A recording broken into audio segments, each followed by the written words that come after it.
asko. Beno, zuetariko asko konturatuko zineten, gaur udaletxeko balkoian, dagoeneko Azpeitiko bandera itota dagoela, eta asko galdetuko duzue. Hau bai gauza raro, ez da? Gaur 35 urte, Ikurriña artean debekaturik zegoela, Azpeitiko udaletxean Ikurriña altxatu egin zuten.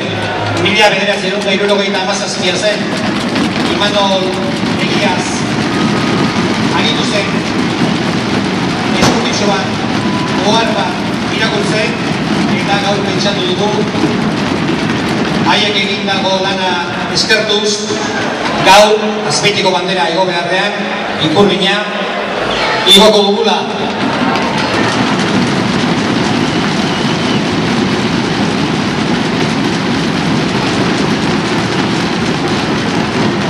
Horren ardura izango dute, nola ez, Enekoitz Etxeberriak, Azpeitiko alkateak, eta Martin Garitanok, Gipuzkoako Foru Aldundiko aldun nagusiak.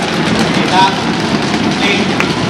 Ikurriña goian dela eta Azpeitiko erlojuaren kanpaiak entzun eta gero, ohikoa denez, bi abesti, San Sebastian martxa eta Zoreazuko Sebastian.